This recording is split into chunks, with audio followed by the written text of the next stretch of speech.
अपने ही मन के अंतर्द्वंद के सबसे पहले युद्ध आपको जीतने हैं। और जिस दिन आप वो जीत गए, उस दिन सारे संसार की रणभूमि के सारे आपके शत्रु आपको आपके घुटने पर टिककर आपके विजय का शंखनाद करते हुए आप देखोगे, पाओगे उसे आप। जब जब आप किसी निराशा से घिर जाओ, जब जब हताशा से घिर जाओ, आंखें बंद करके अगर आप अपने प्रश्न का उत्तर जानना और ढूंढना चाहोगे और गीता खोलकर देखोगे, तो आपको आपके सामने वही उत्तर प्राप्त होगा।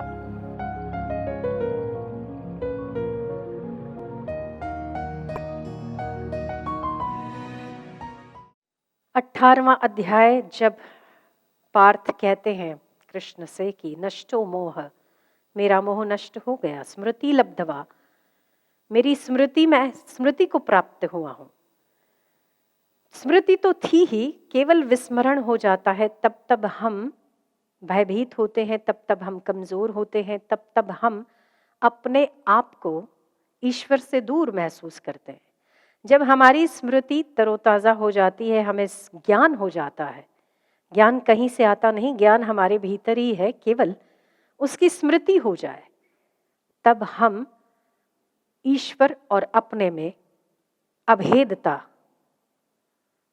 अभिन्नता का एहसास करने लगते हैं। और वही घड़ी संसार की तमाम निराशा, तमाम भय, तमाम विपदाओं पर पैर रखकर आगे बढ़ने का साहस प्रदान करती है। आज हम आपसे एक बात जरूर कहेंगे कि पूर्व काल में कई ऐसे ज्ञानवान हो गए, कई ऐसे भक्त हो गए, कई ऐसे कर्मनिष्ठ पुरुष हो गए जिन्होंने गीता का आश्रय लिया। जब गांधी जी तो यहाँ तक कहते थे कि भगवान का नाम और गीता जी मेरा आश्रय है। विनोबा भावे कहते थे कि मेरी शरीर की माता तो चल बसी, पर जब जब मुझे इस संसार के आपाधापी से जब थक जाता हूं और आराम करने की इच्छा होती है, तो गीता रूपी माता की गोद में विश्रांति पाता हूं। केवल हमारे भारतीय ही दार्शनिक नहीं, पर विदेशी दार्शनिक भी गीता का लोहा मानते थे। आज भी कई ऐसे विज्ञानी हैं, कई ऐसे पॉलिटिशियंस हैं जिनके लिए गीता आदर्श बनी हुई है। तो हम आपसे अनुरोध करेंगे कि आप लोग या तो हर रोज एक श्लोक उच्चारण या तो एक अध्याय कर सकते हो, तो हर रोज गीता के एक अध्याय का अध्ययन पाठ जरूर करोगे, क्योंकि यही मोक्ष के लिए गीता सबसे उत्तम ग्रंथ है, उपनिषदों का सार है। आप लोग उपनिषद पढ़ने के लिए अलग अलग शास्त्र को खोलने की आवश्यकता नहीं है। गीता में वो सारी बातें आपके लिए लिखी गई है। कहीं पर भी ये नहीं कहा है कि वैराग्य धारण करना चाहिए। वैराग्य एक ही शब्द गीता में आया है, क्योंकि आने वाले समय में, आज के युग में, भगवान कृष्ण भी जानते थे कि वैरागी होना बड़ा मुश्किल काम हो जाएगा। इतना भौतिकवाद बढ़ जाएगा, इतना व्यक्ति उलझ जाएगा भौतिकता में कि उसके लिए वैराग्य होना बहुत कठिन हो जाएगा। तब भगवान कृष्ण ने वैराग्य का केवल और केवल एक बार उपयोग किया है, बार बार उपयोग नहीं किया। बार बार जिन बातों का उपयोग किया है वो है कर्म योग। योग शब्द का बार बार इस गीता में उच्चारण हुआ है। तो योग क्या है? योग ये है कि हमारी भौतिकवाद की इच्छाओं को सही दिशा और सही दशा देकर, उसकी दशा पर, आज की दशा पर विचार करते हुए उसे सही दिशा देना, न्यून से न्यूनतम वृत्तियों को उच्च से उच्चतम शिखर तक पहुंचाना, इन दो वृत्तियों का संगम करना योग है। जीवत्व से मिटकर शिवत्व में आराम पाना योग है। और सबसे बड़ा योग कि दुख और सुख दोनों ही अवस्थाओं में हानि और लाभ, जय और पराजय, दोनों ही अवस्था में मनुष्य यदि समत्व प्राप्त करता है तो ये सबसे उत्तम और श्रेष्ठ योग माना जाता है। तो योग शब्द का बहुत विस्तार से भगवान कृष्ण ने गीता में बार बार इन शब्दों का प्रयोग किया है और केवल एक बार वैराग शब्द का उपयोग किया है, क्योंकि कृष्ण जानते थे कि अगर तो इस युद्ध भूमि में मैं अर्जुन को लाया हूं, वो तो बेचारा वैसे ही कह रहा है कि मुझे लड़ना नहीं है, वो बेचारा वैसे ही कह रहा है कि बाबा मेरा गला सूख रहा है, मुझे माफ करो। उसका तो वैसे ही गांडीव अपने कंधे से गिर रहा है, वैसे ही वो कह रहा है कि मैं ठीकरे में भोजन करना पसंद करूंगा पर अपने भाइयों से युद्ध करना पसंद नहीं करूंगा। वो वैसे ही चाह रहा है कि मैं संन्यास ले लूं, और अगर मैंने वैराग के शब्द का उपयोग कर लिया तो बाप रे बाप, ये युद्ध लड़ेगा कौन। तो ये युद्ध आपको लड़ने हैं, इस संसार के भी युद्ध आपको लड़ने हैं। कैसे लड़ने हैं? अपने ही मन के अंतर्द्वंद के सबसे पहले युद्ध आपको जीतने हैं, और जिस दिन आप वो जीत गए उस दिन सारे संसार की रणभूमि के सारे आपके शत्रु आपको आपके घुटने पर टिककर आपके विजय का शंखनाद करते हुए आप देखोगे, पाओगे उसे आप। पर कब? जब तक आपने अपने भयों पर विजय नहीं प्राप्त की। सबसे पहले युद्ध भूमि में कृष्ण ही लाते हैं अर्जुन को, और भय, कमजोरी, निराशा और हताशा को इसके इर्द गिर्द पाते हैं तो सबसे पहले ज्ञान की ज्योति और ज्ञान का शंखनाद करते हैं। उसके बाद ही अर्जुन तैयार होता है और समरांगण में विजय को प्राप्त करता है।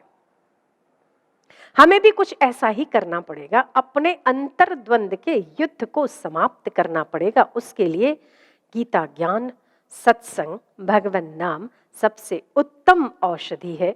जब जब आप किसी निराशा से घिर जाओ, जब जब हताशा से घिर जाओ, आंखें बंद करके अगर आप अपने प्रश्न का उत्तर जानना और ढूंढना चाहोगे और गीता खोलकर देखोगे तो आपको आपके सामने वही उत्तर प्राप्त होगा। उसी उत्तर को अपने दिल में संजोकर कर्मशील बने रहिए। लोग कहते हैं कि कर्म छोड़ देना चाहिए या कर्मों से उपराम हो जाना चाहिए। कहीं पर भी गीता में कर्मों से उपराम होने की बात नहीं कही है। कृष्ण ने तो युद्ध लड़वाया है, केवल एक बात का ख्याल रखने को कहा है कि अनासक्त भाव से कर्म करना है, आसक्ति रहित होकर कर्म करना है। तो वैराग्य होना चाहिए, सन्यासियों के लिए वैराग्य है, पर जो संसार में रहकर काम करते हैं और जिन्हें कुछ पाना है, उपलब्धि पानी है, सबसे बड़ी उपलब्धि है अपने आप को जानना, अपने आप को पहचानना। पर इन तमाम उपलब्धियों को उपलब्ध करने के बाद भी व्यक्ति कहीं ना कहीं अधूरा और खाली सा है। क्यों? क्योंकि अभी तक गीता ज्ञान का अनुपालन और अनुसरण उसने नहीं किया। तो हम चाहते हैं कि आप अब तक सत्संग तो सुनते आए हैं, गीता का पठन पाठन कई लोग करते आए हैं। मुझे एक बात की प्रसन्नता होती है कि कई ऐसे दूसरे विदेशों में ऐसे कई धर्म हैं, कई शास्त्र हैं, जिन जिन धर्मों के बचपन से लोगों को पढ़ाए जाते हैं। बचपन से बच्चों को पता होता है बाइबल क्या है, कुरान क्या है। कभी कभी दुख होता है ये जानकर कि हमारे बच्चों को नहीं, बड़ों को भी पता नहीं होता कि गीता क्या है। तो हम आज आपसे वचन लेना चाहते हैं कि आप अपने बच्चों को कम से कम गीता का पाठ करना जरूर सिखाएंगे, गीता क्या है वो समझाना जरूर सिखाएंगे।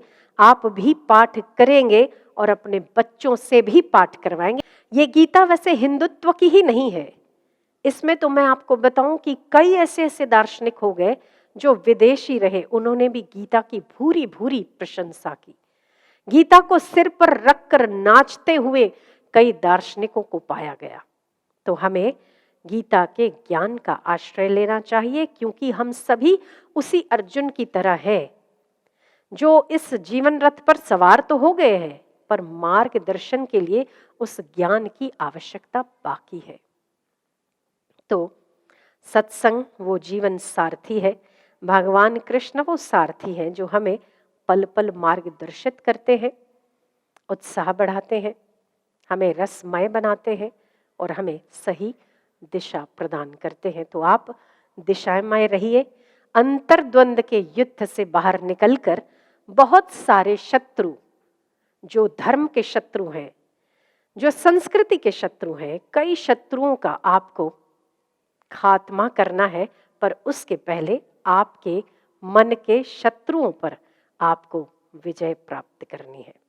तो जहां योगेश्वर कृष्ण है, 18वें अध्याय का आखिरी श्लोक आप मेरे साथ दोहरा दें।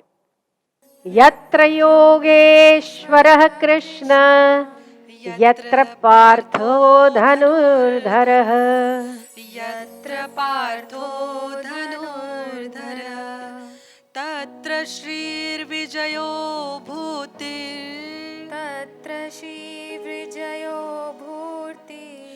ध्रुवानीतिर्मतिर्मम, ध्रुवानीतिर्मतिर्मम यत्र योगेश्वरः, जहाँ योगेश्वर कृष्ण है, योगेश्वर कृष्ण आपके साथ है। योगेश्वरः कृष्ण यत्र पार्थ धनुर्धर, आप पार्थ हैं, धनुर्धरः। वहाँ क्या है? यत्र पार्थो धनुर्धरः तत्र श्रीर्विजयो भूतिः। श्री मतलब यश है, कीर्ति है, लक्ष्मी है, विजय है। ध्रुवानीतिर्मतिर्मम, ये मेरा दृढ़ मत है। तो आप कृष्ण को साथ रखिए। ये समरांगण में एक दिशा निर्देशक होने की बड़ी आवश्यकता है, और गीता का ज्ञान जिसके पास है वो श्री विजय को प्राप्त होता है। तो आप विजयी रहे और साहस के साथ अपने दोषों पर विजय प्राप्त करने के लिए आगे बढ़े। जब आप बुराई रहित हो जाएंगे तभी आप सारे समस्त सृष्टि का भला कर पाने में सक्षम होंगे। आप दूसरों का भला करने की कोशिश करते हैं, बहुत अच्छी बात है, पर संसार का भला उसमें नहीं है कि आप दूसरों का भला करें। संसार का भला उसी में है कि आप बुराई रहित हो जाएं। तो आप बुराई रहित होने का आज दृढ़ संकल्प करें। हर व्यक्ति को पता है वो किस युद्ध से गुजर रहा है, हर व्यक्ति को पता है उसके मन में कौन सा अंतर्द्वंद चल रहा है। तो उस द्वंद से साहस के साथ, निर्भीकता के साथ बाहर निकलने का यत्न करें। हम गीता का ज्ञान, गुरु का ज्ञान और गुरु की कृपा सदैव आपके साथ है, आपके पास है, आपके इर्द गिर्द है। गुरु के दोनों हाथ आपके सिर पर हैं, बहती बरसती कृपा है आप लोगों पर। इसलिए आप दृढ़ता के साथ आगे बढ़िए, अपने दोषों पर विजय प्राप्त करिए और अपने उद्धार का यत्न करिए।